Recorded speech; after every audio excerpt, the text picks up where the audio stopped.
Hi, I'm Park Howell, and welcome to the Business of Story, where purpose-driven people like you learn how to craft and tell compelling stories to grow your revenue and amplify your impact. If you would like to clarify your story in under 30 minutes, visit me at businessofstory.com, because you gotta own your story to grow your brand. I thought it was just a stupid picture of a pig in the ocean. But after hearing that story, I had to have it. Now I wasn't just buying a picture, I was buying a story. Story literally made the picture worth more money to me. That's what businesses are about. People buy brands, people buy stories much more than anything else. I work with a lot of big enterprise companies, but let's just say I always tell folks, drop the PowerPoint, close your laptops, start with your story. If you want people to get engaged and you want people to act, you have to tell them an emotionally powerful story. That's with great characters, it's with uncertain outcomes, and it's with high stakes and drama. All business strategy is a story.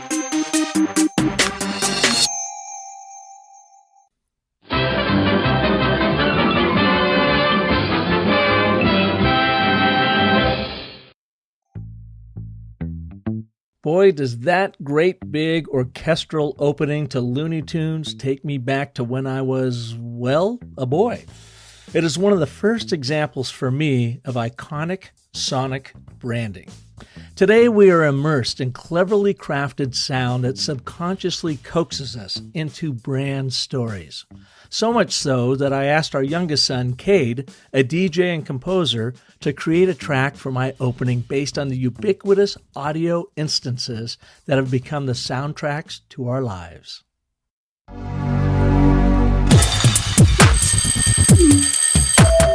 Composers and sound designers call this sonic branding. And it's been around since the beginning of radio, but now blaring alarm clocks, braying appliances, and clanging telephones are being replaced with orchestrated audio moments that are music to our ears, or at least that's what brands hope for. Connor Moore, an internationally recognized sound designer from San Francisco, joins us on the Business of Story to take us through sonic storytelling. I first heard of Connor on NPR's Marketplace with Liz O'Leary, and then read a fascinating article in California Sunday Magazine called Building Your Sonic Brand, and I knew I just had to get him on our show. Today we'll explore the power found in iconic sonic brands, how music subtly but powerfully rounds out the brand experience, where sonic storytelling is headed, and how you can use it in your business. Let's see what's up with Connor Moore. Thanks for being here. Thanks so much, Park. Really a pleasure. Yeah, I first heard of you a couple years ago, actually, on NPR's Marketplace, when Lizzie O'Leary did a really interesting interview with you. And I remember then I had just started my show and thought, I got to get Connor on here. And then, of course, time flies by, and 100 episodes later, I hear a replay of your show about 3 weeks ago. And I thought, that's it, universe telling me to get Connor. So I reached out, and you immediately jumped on and said, yeah, you'd be happy to appear. And so it's just an honor to have you here on Business of Story today. Oh, I'm super excited. Thanks so much for reaching out. I'm curious. You grew up in a musical family, but tell us a little bit about your backstory. How did you get where you are today as a very successful sound designer? I'm not really sure what title you give yourself these days, but give us a backstory and bring us up to date. Sure. Yeah. So, like you said, I was raised in a very musical family. My dad is somewhat of a jazz aficionado and a guitar player, super talented musician. And my brothers are musicians as well. So growing up, there was always, music playing throughout the house, whether it was being played or being listened to. So that was a huge part of our upbringing. Funny enough, I started playing piano at about age 5 or 6, something like that. And I just didn't take to it. It didn't grab me initially. But when I was about 14, my dad, being a guitar player, got me a Fender Stratocaster, which just opened my eyes to creating music and learning different songs, and it totally took over my life from then on. And once I got into college, I really started playing in different bands and multiple bands in Lawrence, Kansas, and got really immersed in also just learning about different styles of music. I was a DJ at their college radio station, KJHK in Lawrence.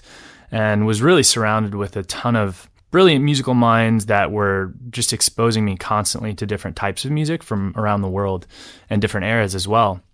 So once I graduated from college, from University of Kansas, I decided I was either going to continue studying, go to get my graduate degree in ethnomusicology, or come out to San Francisco, which I ultimately did, to pursue. At the time, I thought it was going to be more music production based, which I still do produce quite a bit and compose, but it's really kind of shifted into this more audio branding role and sound design.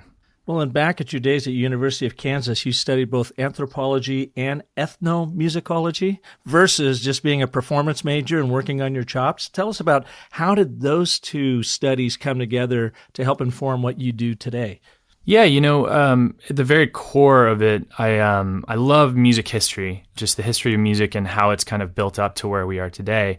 I think is something that, it just makes music more powerful when you can understand the backstory of it all. And I really, I was surrounded by some, like I said earlier, some amazing people and some amazing professors that were really exposing me to different music from Africa and also South America that just really blew my mind. And I saw the impact of those different forms of music on their culture, and likewise the culture on the music, and how those two things coexist.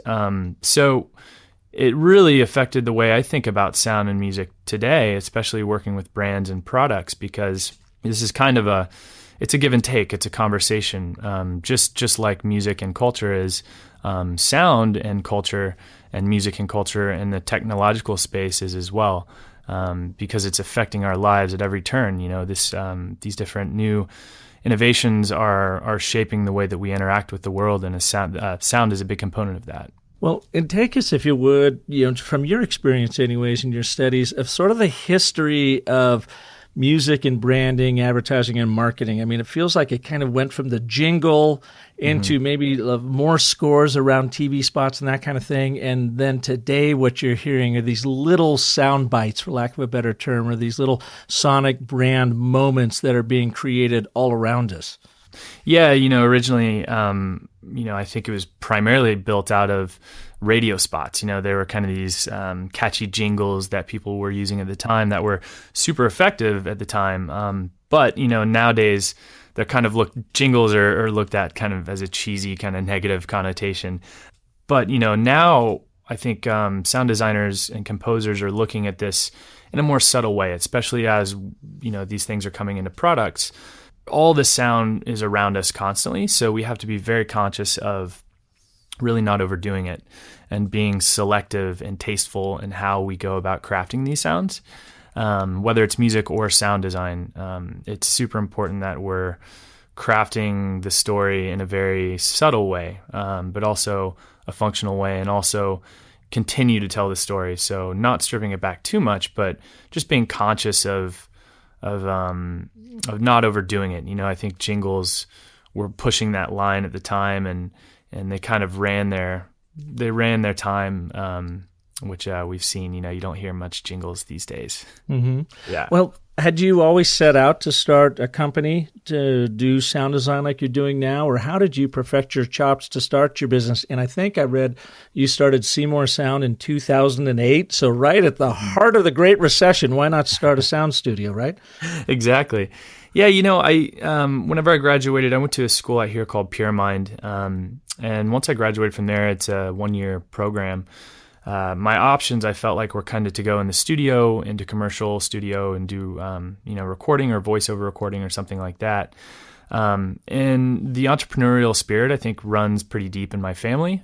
My dad is an entrepreneur and doctor, and then my brothers have both run their own graphic design and branding businesses, and my sister is a jeweler on the East Coast. She runs her own business. So that is definitely in our DNA, I think. And I just kind of wanted to try my hand in this space. And it was a time, too, where I was really seeing the need for it. I was starting to work with a bunch of different designers at some local creative agencies in San Francisco, and getting more work from them, getting more referrals from them, but also, obviously seeing that demand grow over time, and kind of looking ahead and seeing where technology and innovation was going, especially in the Bay Area, and trying to capitalize on that. And I really saw a window opening up, and I kind of just jumped in. So you're not doing jingles at this point. What kind of work were you doing that were using your music talents? Was this early on or currently? Yeah, when you started CMoore Sound. So when I started, I was doing actually a lot of documentary composing work. Did a bunch of that type of work, and then also, like I was saying, working with these creative agencies. I was doing a bunch of these companies were pitching bigger brands like Samsung, and we did a campaign for Gap and things like this on these conceptual products, and they were trying to win over the contracts for these bigger brands. So they would pull me in to do some concept design that we would pitch to them. So it just kind of opened up my eyes in terms of where this field is headed and where the demand is, and how how that could grow over time. So you're not, at this point, scoring music for radio and TV spots necessarily, but is this more like the sound design we're hearing with Sony, with ringtones and technology, that sort of thing? Yeah, that's a lot of the work. I'm still doing a lot of composing work as well, but most of the work now is product and brand focused. So oftentimes clients will come to me with an immediate need of, we have an app or a product out and we need X, Y, and Z sound for them. That's fine. And I certainly take those projects on, but really, especially if it's a bigger established brand that doesn't have or hasn't really put in the thought for a larger brand build out, my conversation initially is trying to convince them of looking at this from a bigger point of view and saying, okay, we have all these other branded assets that are, being used for marketing purposes, for products, all these different touch points. We should be thinking about the bigger picture and how do we create kind of an ecosystem of sounds that are cohesive to the entire brand experience. So that is, it's not that sound branding is in its infancy necessarily, but getting people and these companies and brands aware of really approaching this from a bigger picture standpoint is a challenge that I think a lot of people are seeing in this field right now. But we take on those immediate needs and we try to push it to say, hey, okay, we'll do this quick bit of work, and that will help to inform the larger scope of work. So we do the research up front too, and to make sure the competitive we analyze the competitive landscape. We take stock of their current use of sound, and then really create a strategy and how to kind of implement that across their other touch points. And I just saw this documentary that came out, I don't know how long it's been out, but I just saw it a couple of weeks ago called Score, a film music documentary. Have you seen it? I haven't, but I saw you mention it, and I definitely want to check it out. Yeah, it's interesting because it does cover the great scores, kind of the history of movie scoring and how important music is and sound is, of course, to any great epic production. My challenge with the movie itself is the movie doesn't do a particularly good job about storytelling. It's a lot of and. But what I like about it, because I have such a fascination in this area, and I like to hear from you, is why is sound so important, and yet it seems like a lot of people just don't give it the credence or the credit it is due in big productions. Mm-hmm. Yeah, I mean, sound has been proven to just touch people on a very visceral, emotional level. So I mean, I think it's obviously if there's some funny YouTube clips of, I think there's like The Shining, and they totally changed the narrative, but with voiceover and music and sound design. And it totally changes the spin. It's like watching a movie with the sound off. It's not going to hit you like it will with the sound on. So it's a major component of a film, of a game, and also for brands if it's used correctly. And that's definitely been tested here and there. But I just think it touches on such an emotional and visceral layer of people because it brings back memories. It takes you to places that other kind of mediums can't. Can you take us through one of your projects that really does that, where you are designing this whole sound landscape, for lack of a better term, and talk about maybe how your approach and why it was so important to this particular brand?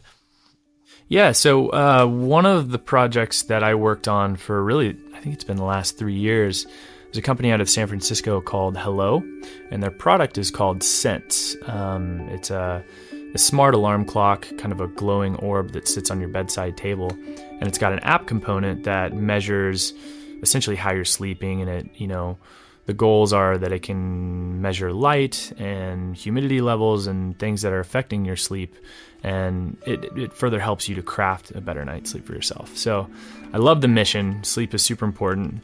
Everyone needs it. It helps us function during our day.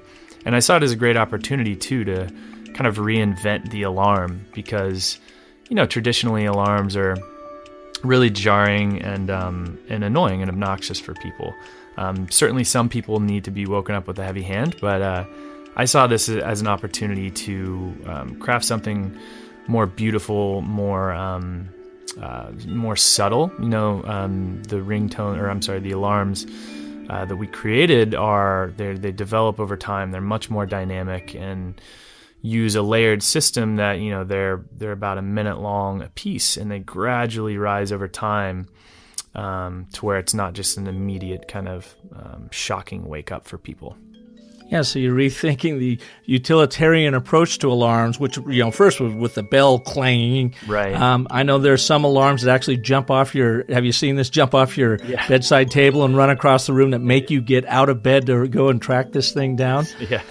But you're going from, I guess, that punching bag way of thinking about an alarm clock to something that sort of takes you on a journey out of sleeping and into a wakeful morning without making you crazy in the process. Right, and there were certainly, there was definitely a range, right? Some of them were extremely soft, and some of them had a bit more intensity to them, but all of them develop, and there's an apex in the middle to where it, people definitely, they become very audible in the middle, and they kind of come back down.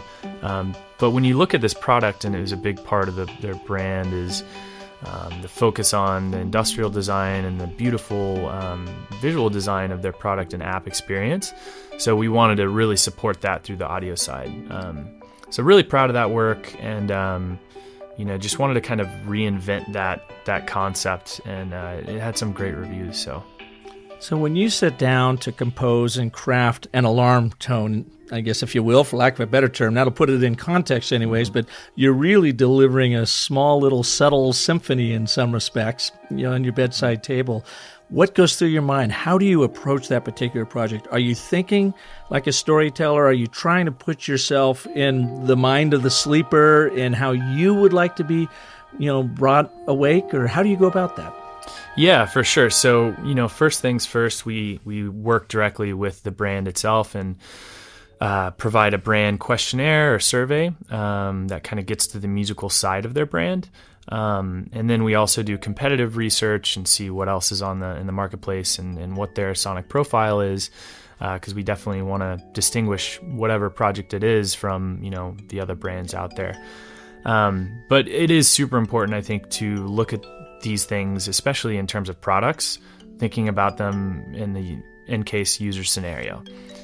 Because it's one thing, if you just deliver for the brand and it hits these particular characteristics and goals for the brand, that's great. But if it doesn't meet the customer or the customer's user experience, you're in trouble. So that is a huge part that helps develop the functional side of sound design. To me, it's almost two sides. There's a branded side, which kind of shapes the coloration of the sound and what kind of scales are we using, what kind of timbre of instruments are we using, how do the pieces of music or the sounds themselves develop over time, and then also the functional side, which kind of takes into consideration more of the user's side of perspective, and those things, the brand side and the functional side work together to shape the entire design.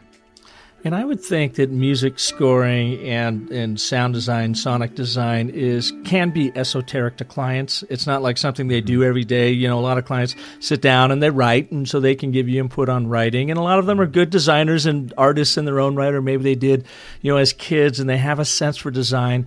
How often do you get, good input from the client looking, for that particular sound, or is it pretty much I will know it when I hear it? type of input? There's definitely some of the I will know it when I hear it, but we try to establish up front kind of some milestones, checkpoints, and just try to keep the project on track as far as here are the ultimate three brand tiers that we're trying to communicate to users. And so because it's not about really subjectivity within if I'm going into a meeting with three people, their subjective opinion is certainly important, but we're designing these assets for their brand, and how does that play out to the customer user base? So trying to keep subjectivity out to a degree, I think, is important, because if we keep in mind the overall, what's the purpose of the project, what are we designing for, what are these kind of persona tiers or characteristics that we're trying to hit, and if you can really identify those and map them to this sonic profile, then it's a win. I got you. And you said you were working on the Hello Sense alarm clock project that spanned about 3 years. Mm-hmm. How many different tracks of audio or audio elements did you audio assets, if you will, did you end up with for that particular product? Yeah. So I actually worked on this. It was over the course of 3 years, but it wasn't continuous. It was broken up into different chunks. But I think alarms. I think we shipped about 15 different alarms. And then in their second year, they introduced sleep tones. So this was really cool. There's some musical options that I created, some compositions with piano and strings that are really calm and subtle. And actually, I'm not sure if you're familiar with Max Richter. He produced an album called Sleep. Do you know him? Really? No, great composer. I don't. Max Richter. Yeah, really cool stuff. So I studied a ton of different psychoacoustics and how sound is able to calm people and put them to sleep and things like that. And Max Richter had put out this album that same year called Sleep, which is absolutely amazing. It really helped to inform some of the more musical ideas I did for their sleep tones. But there's also within the sleep tones more kind of ambient loopable sounds that you can see in a lot of different apps like thunderstorms, white noise, brown noise, rain, fire, ocean. And then there's also the UI component, notification component that goes with the app as well. So it's really interesting. It is a combination of music scoring with sound effects and sound design to bring it together to have really this sort of comprehensive audio experience. And I didn't know there was such a term as psychoacoustics. I love that. Mm-hmm.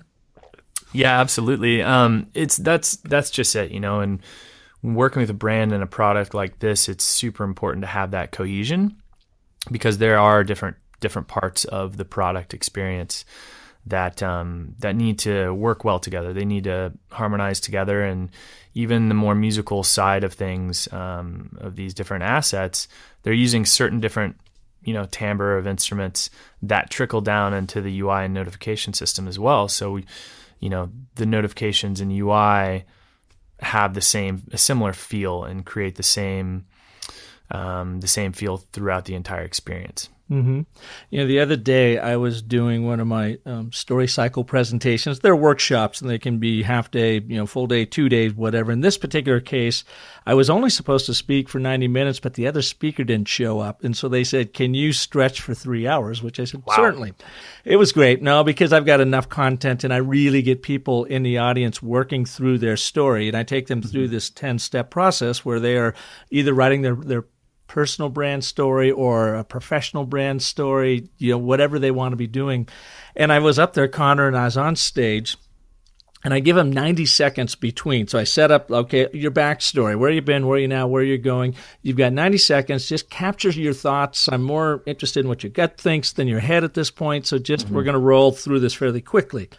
Well, when I was on stage and they were all writing, there was no sound in the room. And 90 seconds, at least to me, seemed like an eternity. Mm-hmm. So it occurred to me. I said, what if I put together a whole soundtrack for this complete 10-step story cycle process workshop.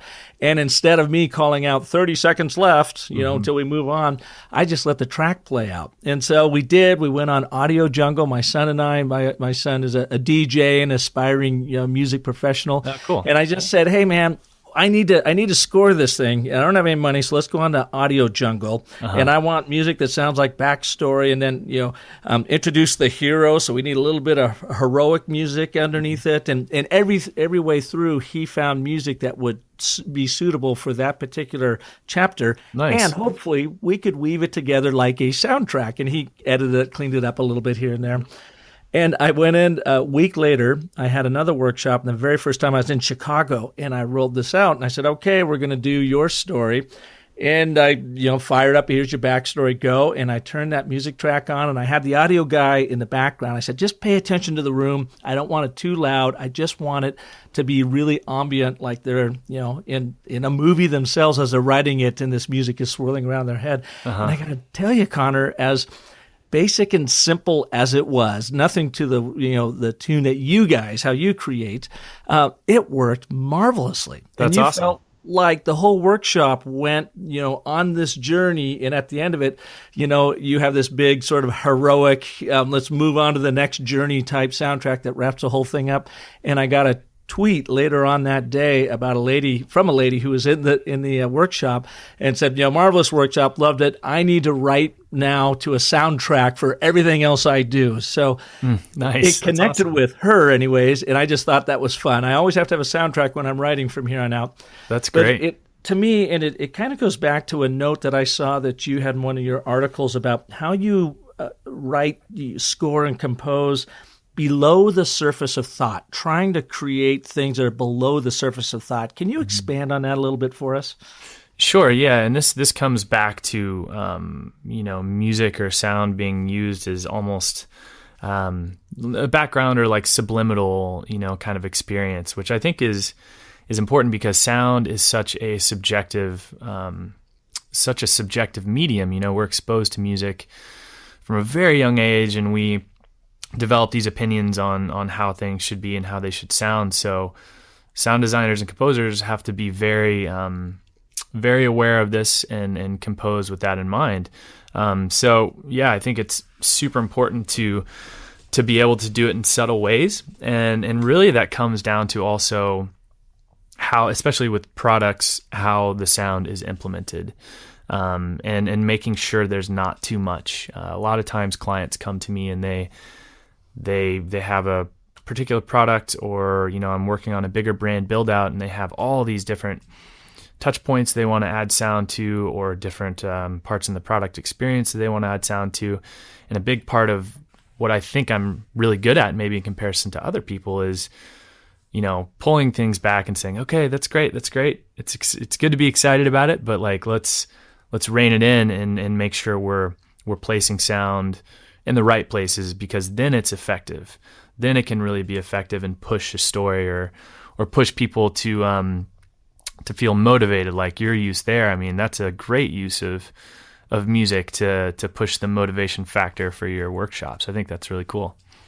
And I had never thought of, well, thank you, number one. And I never thought about that, of being below the surface of thought. And essentially that was the instruction I was giving the AV guy in the back. Said, this can't be obtrusive. It just has to kind of be ethereal there, but take them on a journey. And I guess going back to that movie score, what you hear from all these great composers is that music, when written really, really well, is you don't even notice it. Exactly. It just comes in, it just works. Yeah, and I think it's absolutely correct in film, and then even more so correct, I feel like, with branding and products. These things don't have to be super overt all the time. In fact, I think it's a massive win if you can be communicative and effective in a product experience using sound, and people are kind of like, oh, interesting, like what was that kind of made me feel this way? I see that a lot, and there's a lot of development happening with cars in the automotive industry in terms of interior sounds for the cars. There's a lot more attention being placed on that. I mean, if you get in cars even that were developed in the mid 2000s or 2010 and downward, the alerts in cars are just awful. They're really in your face and really loud. And some of these are regulated alerts that have to be a certain pitch and they have to be a certain volume and things like that. But there's definitely more awareness from a brand side to do better design and to make it more subtle and more subliminal, and which ultimately will cause less ear fatigue for people. If sounds are constantly going on around you, it will actually do the opposite of being effective. It will make people annoyed, and then it will also create ear fatigue. So that's something anyone wants to avoid, whether you're scoring music for a film or doing product sound. And you really talk a lot about and I was looking on your website right now at CMoore Sound. That's CMoore Sound.com. And you describe it as musical scores and sound design experiences for the physical and digital world. So it's no longer just listening to it. You really want to sort of envelope them in this sound, again, from everything from how you compose the music and the little lyrical interludes, for lack of a better term, right down to what I guess I would call sort of that audio moment where you get just that bing or that bling or that doo-doo-doo, Intel Inside type thing. Uh-huh. Yeah. I think I'm going to sample that, actually, what you just did there. Yeah, no, it is all about the experience, and crafting an experience and telling, ultimately telling a brand story. That's what we try to do with companies is learn about them as much as we can, learn about the competitive space, and carve out kind of an area that they can exist in, and figure out how we can tell their story through composition and sound design. Wow, it's such a fascinating field to me. I went to school at Washington State University, and I went there really for the communications program because they have the Edward R. Murrow School of Communications. I mean, Murrow actually graduated from this place out in the middle of nowhere back in the day. And I would always, Connor, walk by the music department on my way to my journalism classes and PR classes, and I thought, well, I got some extra time. I could take a class here and there, and I was always fascinated in music composition and theory. I was writing songs when I was a little kid. Mm-hmm. Well, I loved it so much. And as you had said earlier, the history of music really fascinated me, from Bach to Mozart to the greats and how it all came together, that I ended up getting my degree in music composition theory before I got my comms degree. and then, of course, my folks said, well, what are you going to do with that? And I said, well, I'll apply it in the advertising communications world some way. Mm-hmm. But one of the things when I was studying it that I think what you're doing now is such a modern day equivalent of it. It was called text painting. And I'm sure that you are familiar with this back in the day, where composers would come in, certainly starting with opera, and the music that they would write would be text painting to paint the text that was going on or being sung on stage. And then it played out in even larger, like symphonies, like Peter and the Wolf is a great example of text painting, where you hear the instruments playing and introducing the wolf and introducing the different characters, and you can almost close your eyes, listen to that symphony, and see the whole play, out in front of you. Wagner's Fly to the Valkyries. When you listen to that, you can just picture what was going on in his great ring of music. So what I hear you guys doing today is maybe not such an epic level, but really literally taking it from that moment audio into these subtle experiences that really wrap you in the whole sonic experience that's going on. And it just seems like it's a really new art that I can see why it might be a little bit hard to still sell your brands on.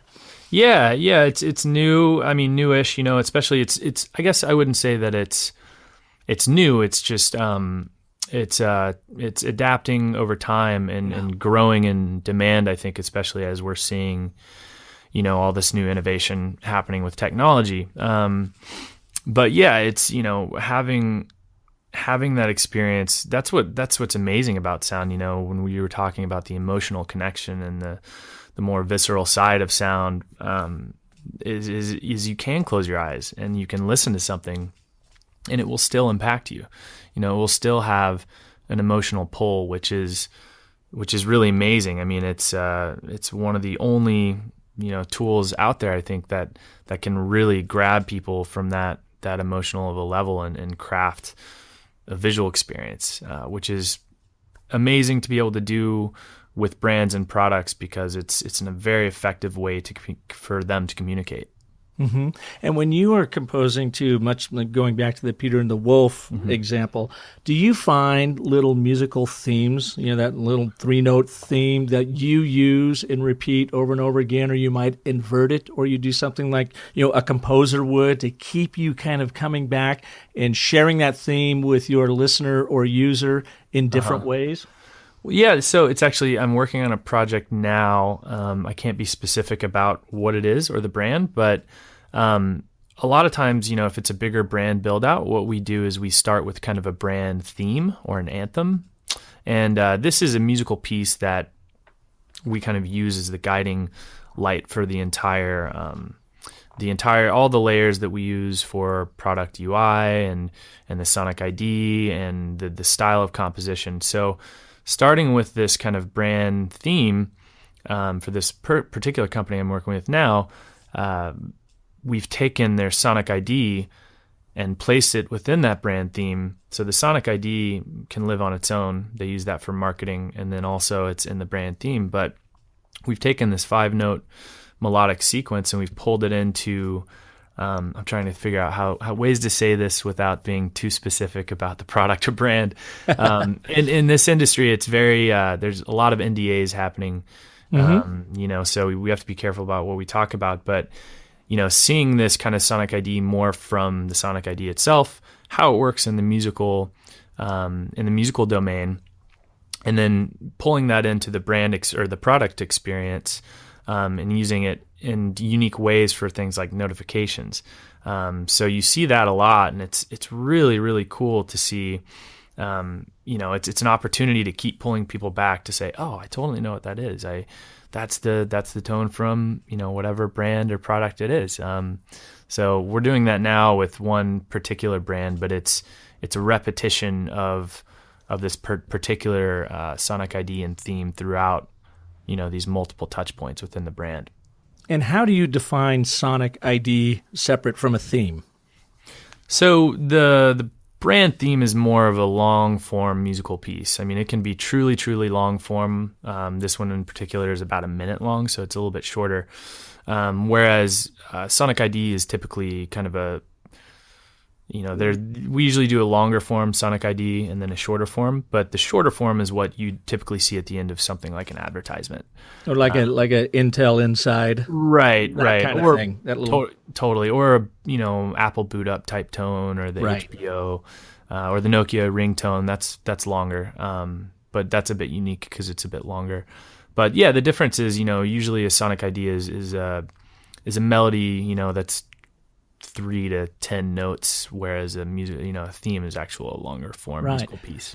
And when you are scoring this body of work around any product or brand, I would imagine, much like a web designer has to think about the user interface and the user experience, that you do that too in order to be able to write different sonic IDs and use the theme in different ways depending on where the user is coming in contact with the particular story and user experience around the brand?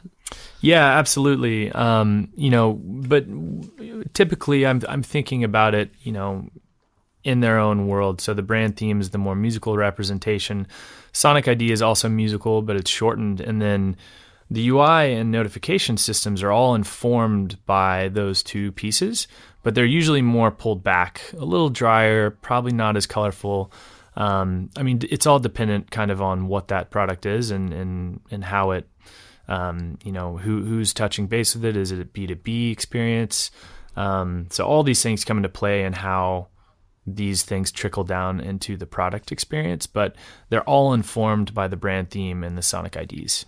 And what's sort of interesting to me as you're talking about this is here you have such an important role, and yet you are that creative that needs to kind of step in the background, don't you, and create this so it's not over the top. It's below that surface of thought.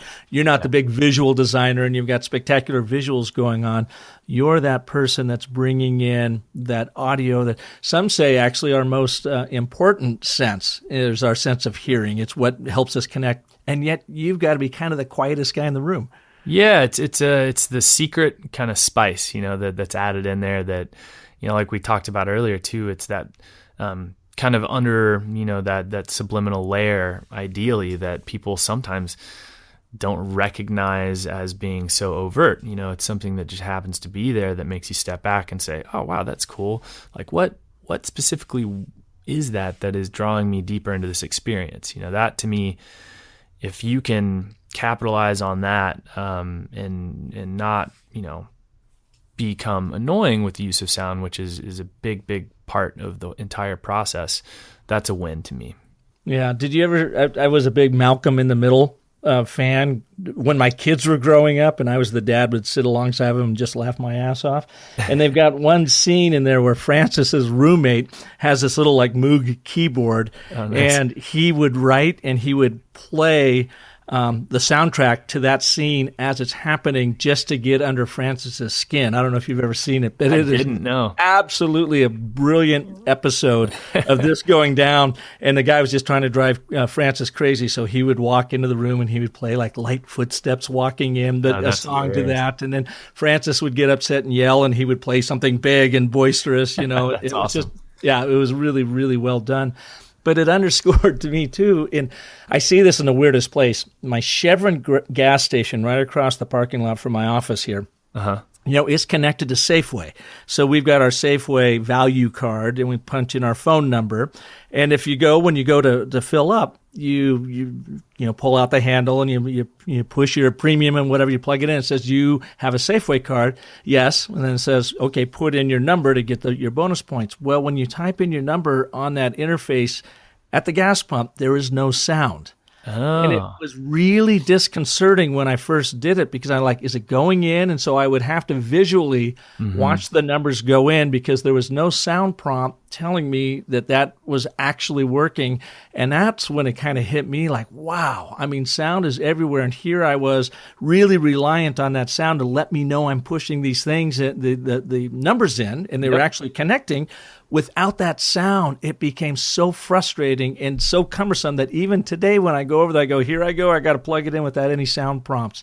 Yeah, I've been there. I mean, there's been many times, where it's either, ATM or something like that, to where there's no sound reinforcement there, and it's confusing. You sit there and you're like, is this actually going in? Are these entering?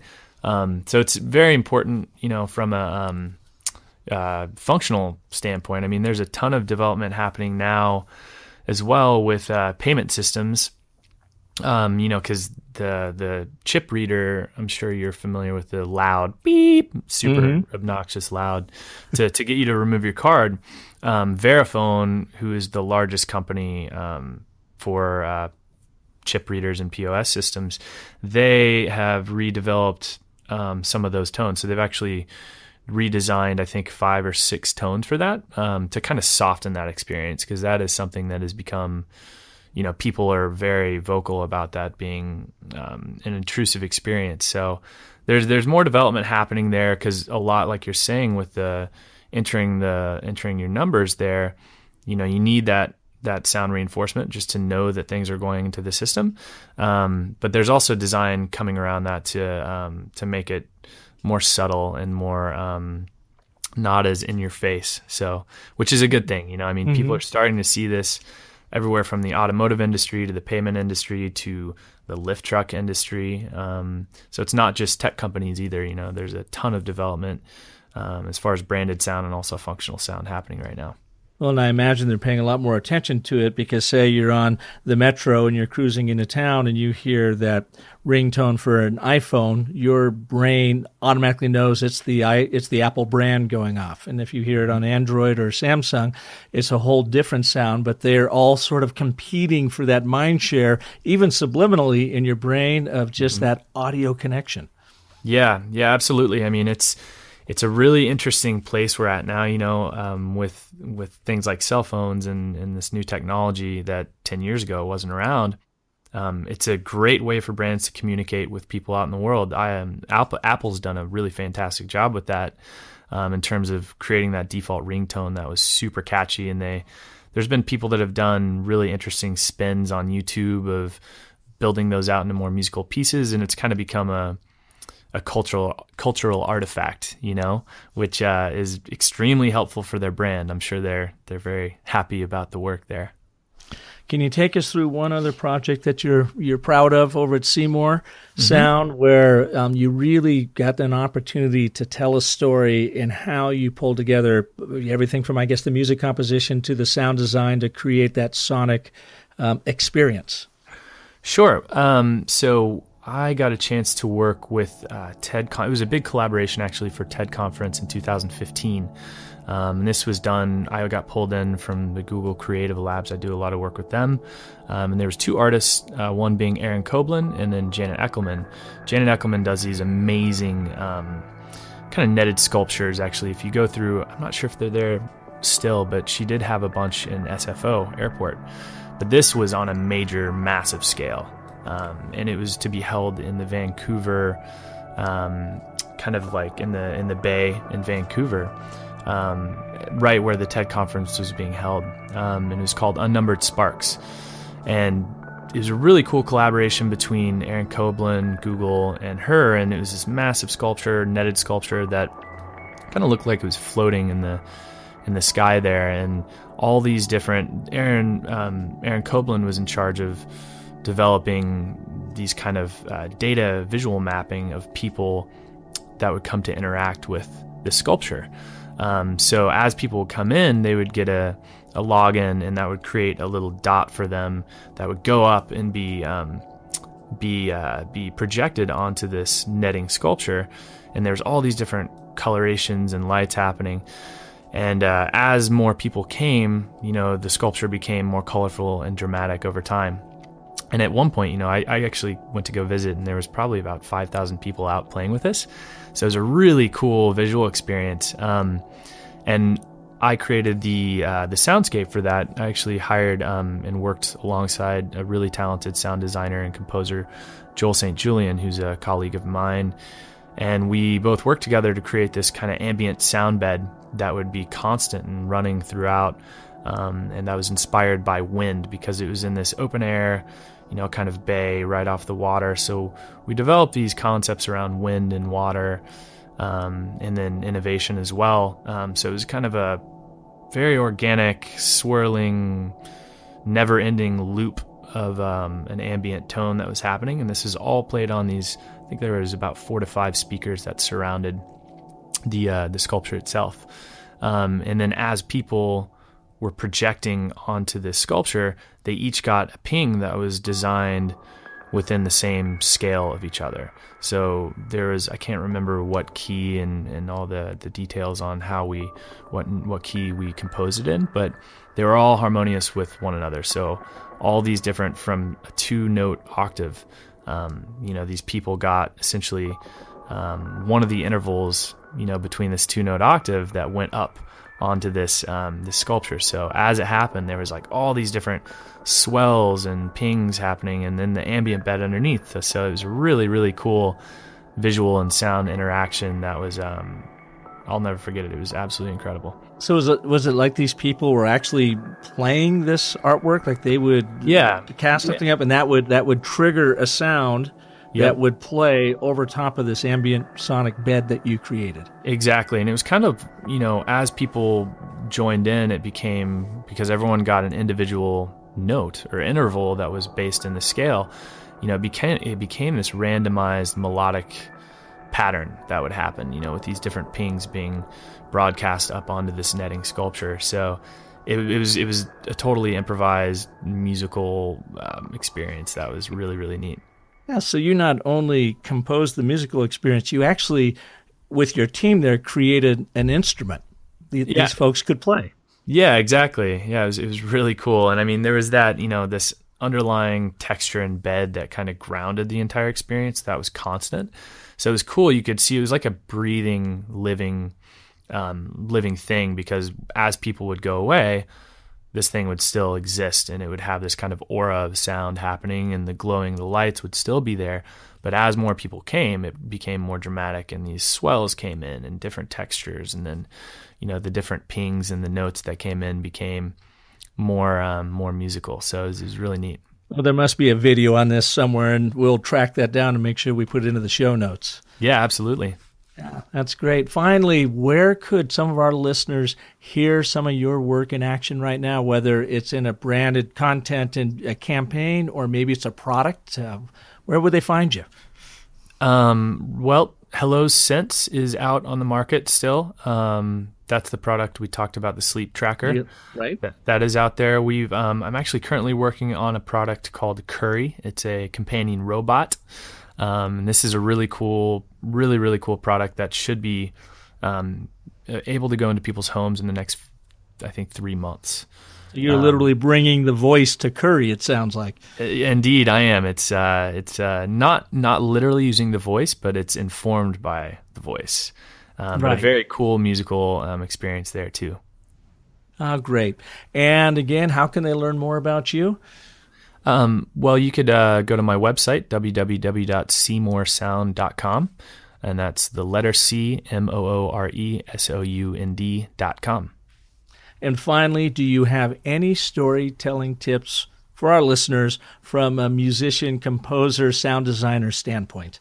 I would say really think strategically about how and where and why you want to use sound, and craft your goals with using sound around that, and don't go into it just on a quick one-off project basis. Really think strategically about how you want these assets to play out across the entire brand experience. Excellent. Well, Connor, thank you so much for taking the time to be on Business of Story. I really, really appreciate it. Thank you, Park. It was a pleasure. Thank you all for listening to this edition. I hope you'll return next week with another one of our amazing story artists like Connor to help you craft and tell compelling stories that sell. And of course, if you love what you're hearing here, make sure that you share this link with your friends or send them to iTunes and subscribe to their own feed of Business of Story. And if I can help you in your storytelling journey, please visit me over at businessofstory.com. And of course, I want to remind you that the most potent story you are ever going to tell is the story you tell yourself, so make it a great one. Story on, my friends. That's all, folks.